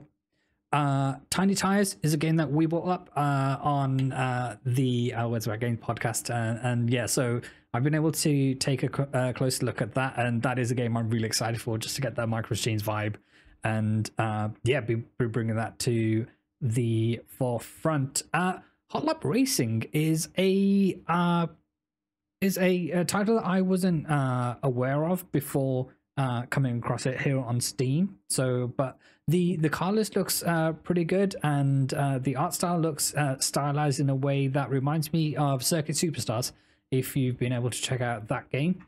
And yeah, that's right about it on the Brum Brum front. And we know that we like the games with the Brum Brums that go around in circles.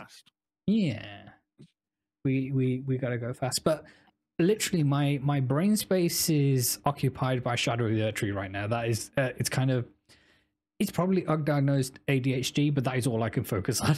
Every thought is Elden Ring and Shadow of the Earth Tree right now.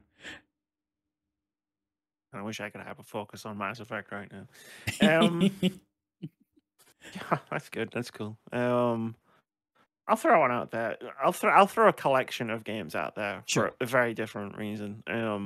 Which is like there's a few games coming out which are like Sims-like games. So like indie developed Sims-like games. Like there's Paralives and there's Life by You, which just got delayed again. Or like I'm sure there's others, and I just like I love The Sims as a series.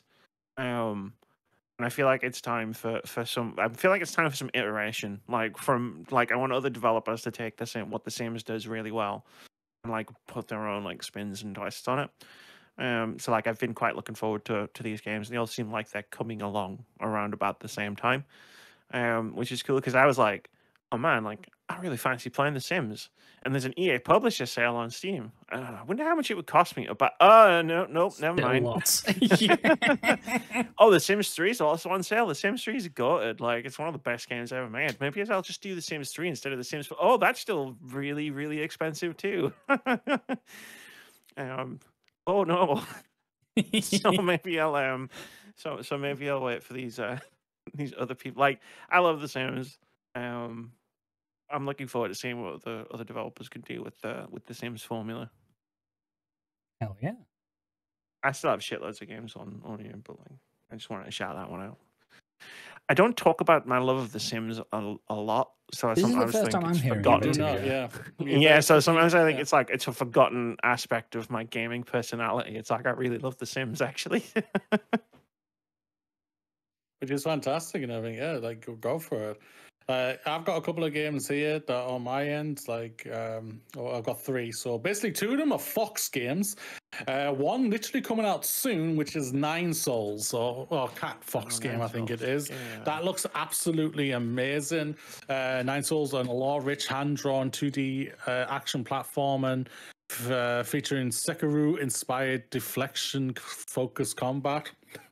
Embark on the art style, the animation looks breathtaking. It comes literally out in next week. Then you've got Path of the Teal Lotus.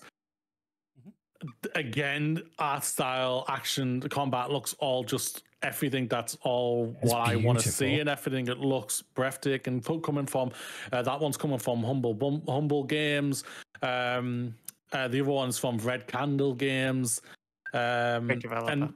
And then the next one is Never from Devolver Digital, Nomad Studios.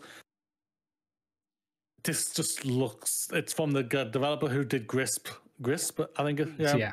Is it Gris or is it Grease? I thought it was Grease because it's Spanish, right? I don't know. I've heard a lot of different pronunciations of it. Well, another wolf fox game type thing. Basically, it's a wolf that's a stag at the same time. I think they were going from. I'm just literally looking at the trailer now. Either way, all 3 games here are basically just with characters with samurai swords, and I'm just like, I'm in. I think I figured out what Moody's persona is. A samurai sword. Fox. I used to love a show called Animals of Farthingwood, and the fox was the main I watched character that in when I was a kid. Oh, I Yeah. love it. It was breathtaking. I love the son, Bald. He was a bald son of a bitch. And yeah, but less spoken about him.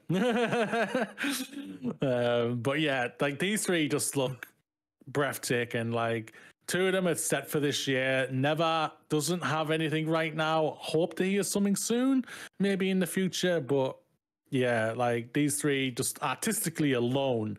Like I know everyone goes like when you see people online say "fuck yeah," different like that, like and all like that, 60 frames. I'm just like, give me this type of thing, something that is something different and unique and just stands out and blows your mind of just how artistically beautiful it is. Compared, yes, there's some great, amazing, fantastic 60 frame 4K looking games like freaking like our God of War, the last God of War Ragnarok was a breathtaking game. There's no doubt about it. Elden Ring, never played it, saw stuff, breathtaking game and everything. I can see it with my eyes, but those things don't make me go, ooh, these are the things that make me go, ooh, and that make me want to go, yes, this is basically day one for me. And I can't wait. I'm like, thank God, payday is soon. Yes. There's a Steam sale coming up, and it's like, like I just cancelled Game Pass, and I'm like slowly adding like games to my wish list that I used to have access to, and I don't have access to anymore. I'm like, man, there better be some deep discounts on Steam when a Steam sale comes around. That's all I'm saying. When's the Steam sale coming? It's like at the end of June, I think. End of June, yeah. That's plenty of time. Yeah, but it's also around the corner. I'm gonna spend a lot. Yeah. You think it's right. You think there's plenty of time, and then the next thing you know, it's here. By the time that comes round, it's probably already my next payday, so I should be good. Just make sure you get that graphics card as well. Yeah. And all those Funko Pops. I don't want to know. Yeah, cool. I mean, I can throw out. I mean, how many do you want? You know what? I'm gonna Hollow Knight Silk Song. I'm not gonna elaborate further. There you go. I'm done. I'm done talking about it. Exists, right? Do you think it still exists? It exists. Do you think we see it in 2 weeks' time? I don't. I am not. I will not elaborate further. Amy's taking no further questions. Your Honor. No further questions, Your Honor. I remember coming back from EGX 5 years ago and being like, this Hollow Knight game is really fucking good. I played it on this Nintendo Switch. Done, man. Like, I'll say it because I have to. That's it. As far as I'm taking it at this point. I look forward to playing it in 2029. But yeah, no, like, apart from that, like, video games. Do you have any more, like, to talk about, Vitz? Only that I want to do another playthrough of Baldur's Gate 3 at some point. I mean, yeah, same. Yes. So I mean, if I'd have added like old games to my list, like we'd be here till fucking Saturday. Like, I was at one point, I was like, oh, I've got Metal Gear Solid, and I've got Dark Souls 2, and I've got this, and I've got that. Then I was like, I should probably delete these. It's not in the spirit of the discussion. Yeah, that's why that was on the back burner in terms of this discussion. But yeah, Baldur's Gate is. You saw what I played over the weekend, so 100%. But yeah, that's it. That's a game that's going to be forever in my heart, and it's one that I kind of just want to be in that world some more.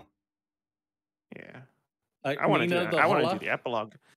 Mina the Hollower, that one. I'm pretty sure that's the Shovel Knight guys. Yeah. Team, isn't it? Yeah, like they like that looks incredible. Like I loved Shovel Knight. It was just an amazing game. I absolutely adored it. So I'm looking forward to seeing what they do in next. No, Moody, we have to cut that out. It is a game that exists and will release. It's a game that exists. There's no doubt about it. But yeah, I'm working on it. Giant beep over that podcast segment. I'll just put one in for the fun of it. Yeah. How are we doing on time? I can't look to the right and see how long we've been recording for. I don't like this. We're just about to tick to 52 minutes for this half of the show. Oh, we got plenty of time, man, because you only talked like 5 minutes before the halftime break. I mean, like Little Nightmares 3, like I really, really enjoyed Little Nightmares 2. I never touched Little Nightmares 1 whatsoever, but 2 was like really, really good. I really enjoyed it. the combat part, they just didn't need to have it in that. It was a negative for me. So I hope they've took it out. Probably not only them, they haven't. Well, actually, it's a different team. So I am a little bit intrigued to see what they're going to do with this one. Yeah, like I'm just going through my bloody list. Can I shout actually what I've just thought of that probably doesn't exist or may never exist? What you just said about a different team, like Dead Island 3? Speculative question mark? Because I played Dead Island 2 last year, and it was obviously Dambuster Studios took over after the previous developer was kicked off of the project, and it was better than it had any right to be, given its development history.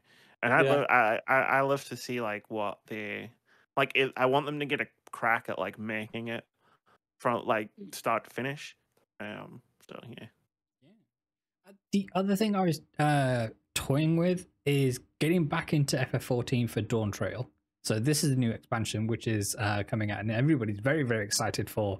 And one of the other things, it's coming up with a graphical overhaul for all the other assets in the game as well.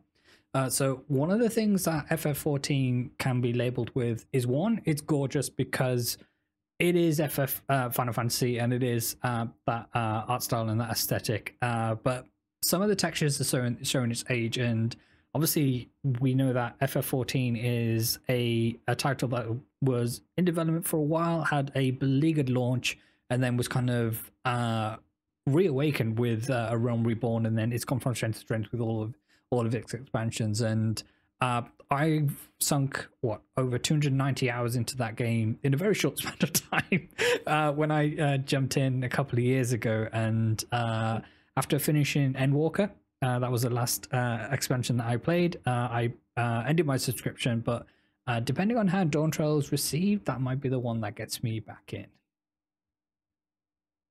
I want to list a couple off of mine. Go for it.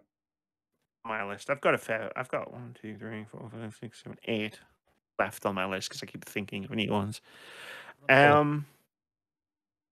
So like a couple that I could do really quickly. Like these are the this is like what Moody was talking about Dragon Age, where it's like I'm cautiously optimistic, but I'm very like, with it. Like the first one is Wonder Woman, from Monolith Studios Productions. There's 2 fucking studios that are both called Monolith. But the ones that made Middle Earth, like I just watched the Lord of the Rings trilogy. Let's check your messages. I just watched the Lord of the Rings trilogy this past week, and the vibes are really weird.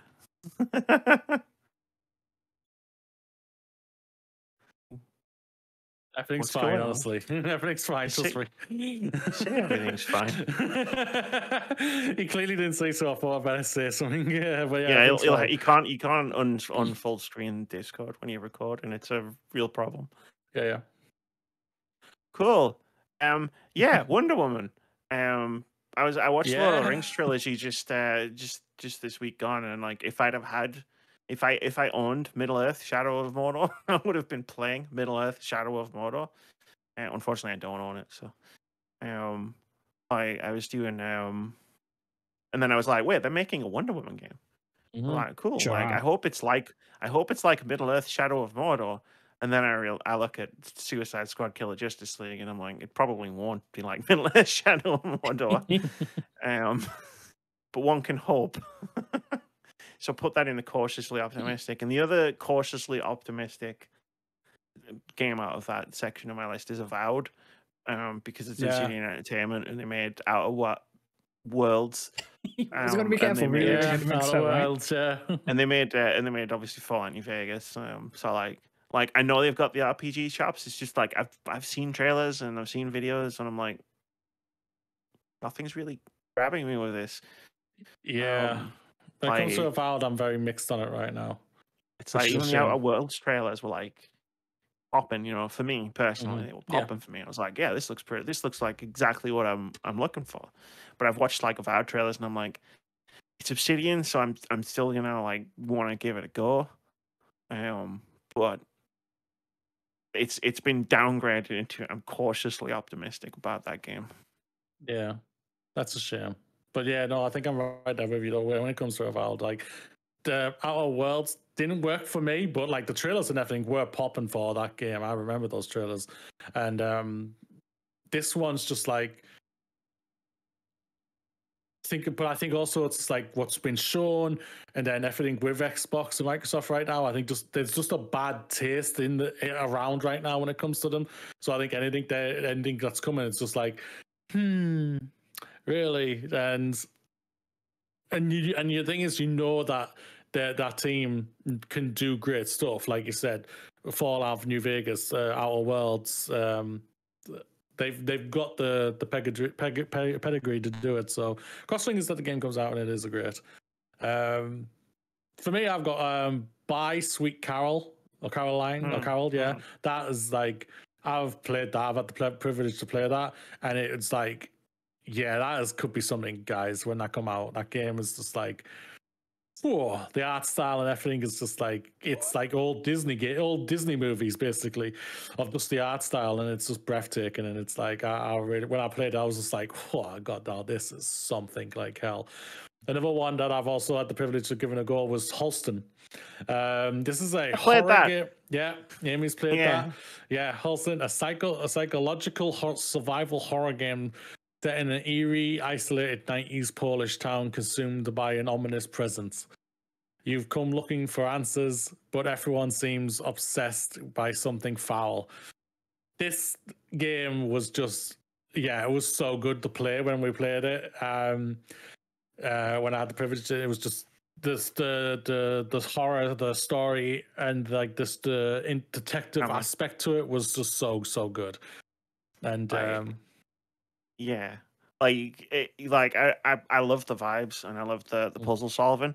But I remember we did this for an indie game of the week, and I spent like 10 minutes talking about the camera. I'll say this for it, like I've stated this, like I'm not working on this game or anything like that. But like I said, I did have the privilege. But like we did give feedback when we were like saying to them, you need to fix the combat. The combat was a mess, and it doesn't. That was the only thing that we had a negative towards it. Like the rest of it was just like, whoa, the atmosphere, the noise, everything was just so good for it. So this is the game where it's a top down thing. Yeah.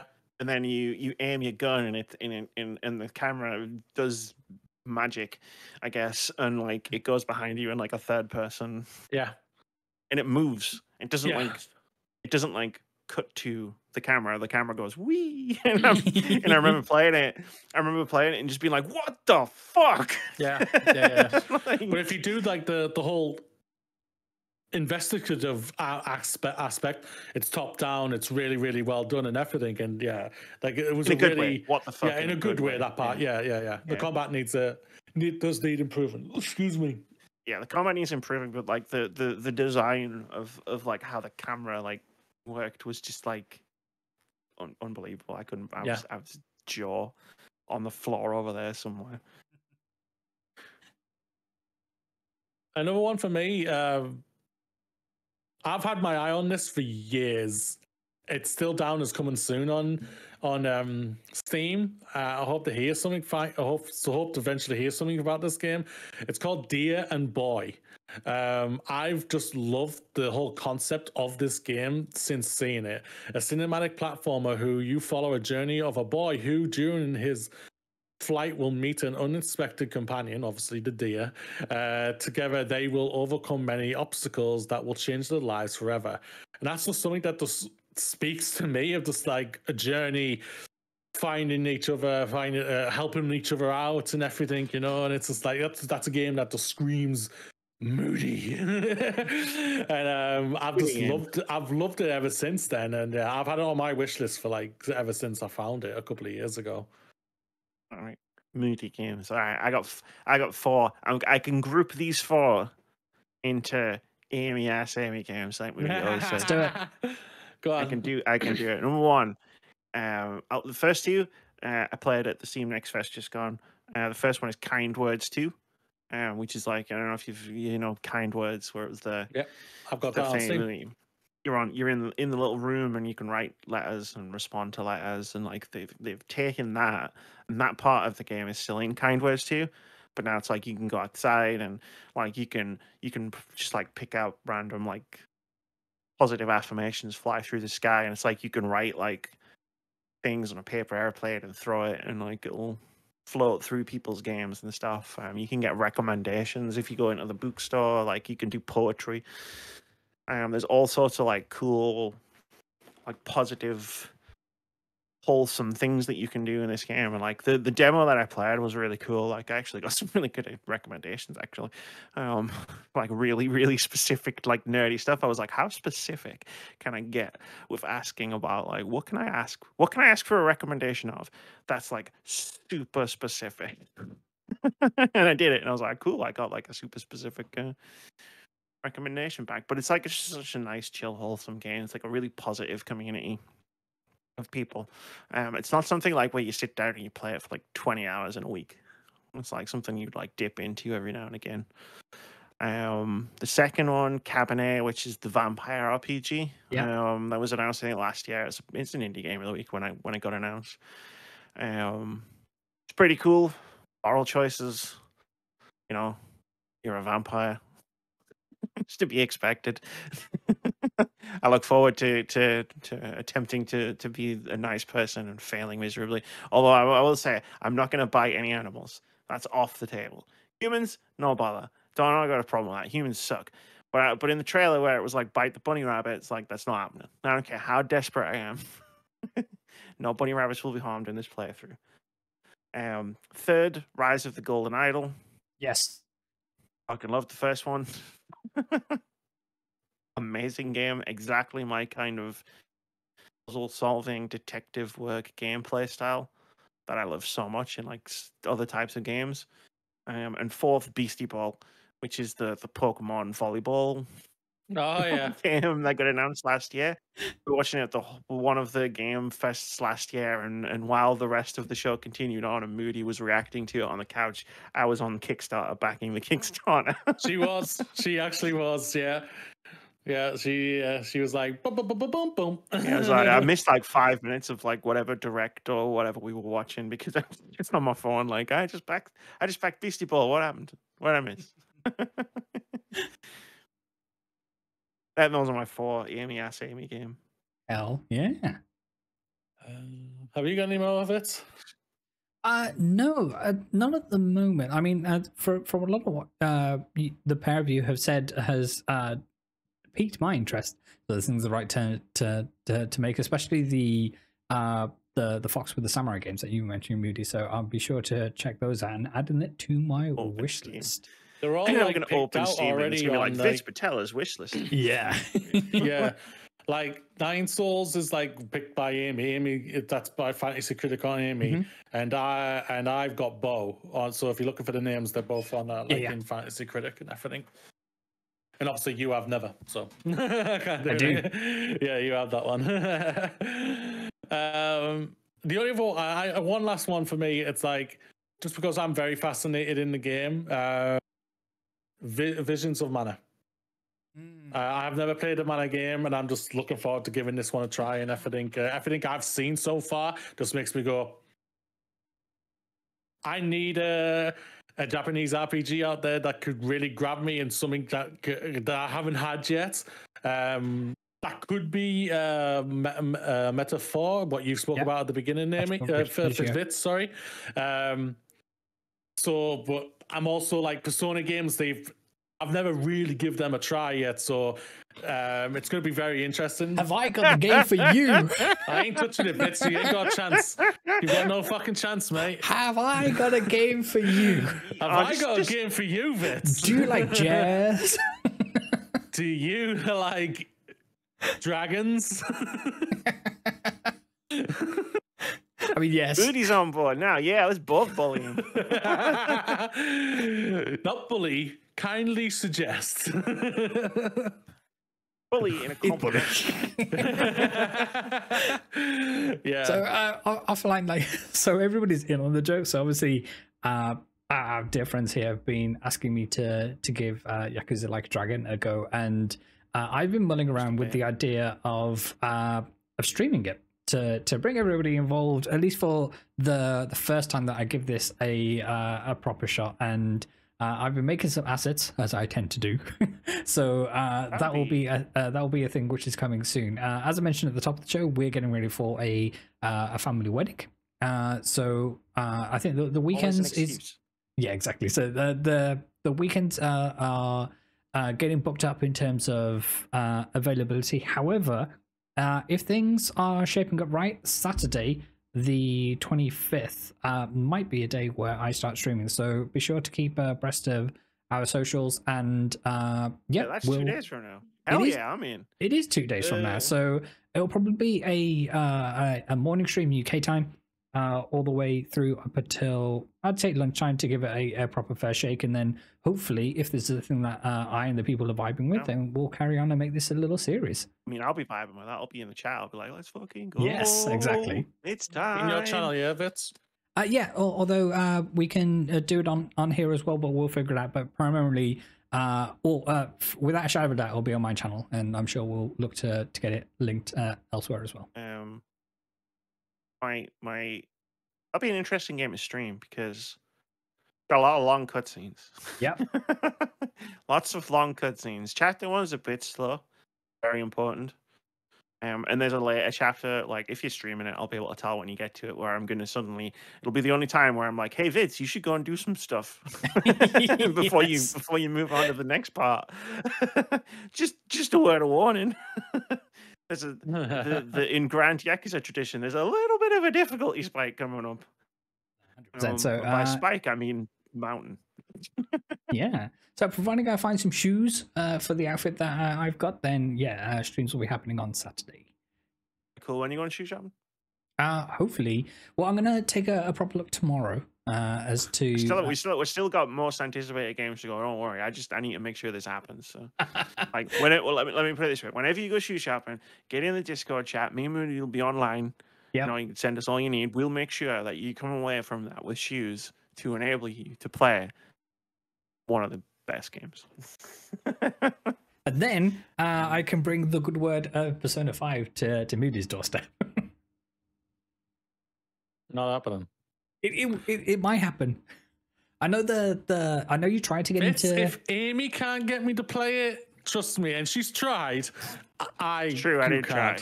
Yeah. To be fair, there was one time. It was one time he literally described like a game. I don't know what the conversation was. You were talking about like, oh man, I don't know if you were talking about in game saying I wish it did all of these things, or if you were just talking. We were just talking in general about like games that we wish existed, and like you basically described Persona 5, and I was like, Moody, you're talking about Persona 5, and he still wouldn't play it. Yeah, but I have said this. I am. When it gets announced when it releases, I am going to be playing Persona 6. Okay. I've already said that. Our topic. Yeah. You know, for playing Persona 6. Mm-hmm. Whenever they announce that. Last two games very quickly. One, Earthblade. Don't know anything about it, but yeah, the developers of Celeste are making a new yeah. game. I mean, yeah, no doubt. Monster Hunter. Yes, I forgot about that. Oh my god, thank you, Amy. Monster Hunter, yeah. Like, hopefully they make the multiplayer not like terrible. Not be a pain in the ass, yeah. If you jump to a cutscene, then it's game over for the other person and all the rest of it, yeah. I love fun playing Monster Hunter on Switch with Moody, but like, Jesus Christ. Yeah, that's the thing about it. Rise, we were really having a good time with, but the multiplayer was just such a pain in the backside that we had to back out of it. We were just like, I'm out. Like, I got the badass bloody Monster Hunter Rise controller, and it's still badass. I've still got it just there. So did I. Mine broke. I'd better use mine. That's why it didn't broke. But yeah, no, that was my last two. Yeah. I have no more. I think that. Yeah. I think that means it's time for the end of the podcast, right? I don't know. I can't tell. It's so weird. You want to do just one more story? There literally is one more story, just because I think it's just a great little thing to finish with. Sure. Paper Mario Remake confirms companion is trans after references removed from the original 2004 translation. Yes, so this is a story taken from Eurogamer. So in the Thousand Year Door original Japanese release, Vivian, one of the three villainous Shadow sisters, is deliberately misgendered by various characters, including her sister Marilyn. When the GameCube character was translated for its worldwide release, some territories retained the references for Vivian's trans identity.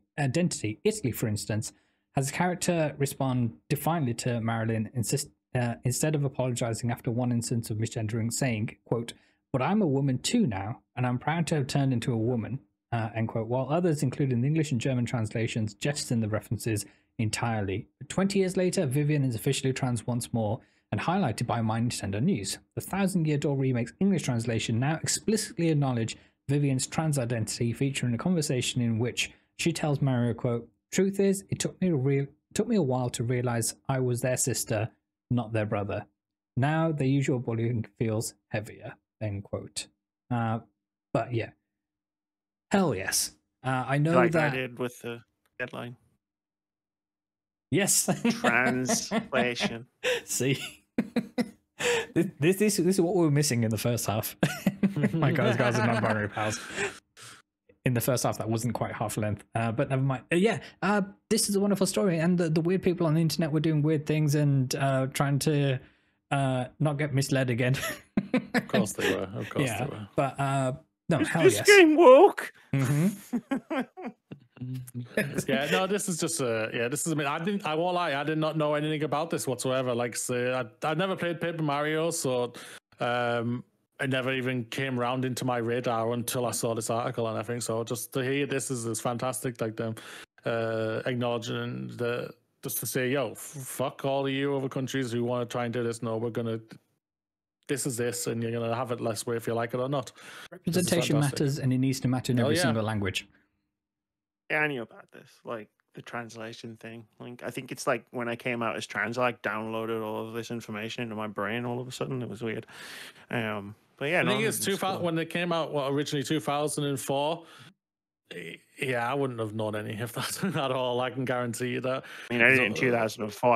I was playing Counter-Strike. So, what's a Nintendo? 2004. I'll be. I was in college. I'll be 18. Yeah, I would have been 18. So yeah, I would be working. I wouldn't have even played Counter-Strike. I was in college. I don't know what the fuck I was doing.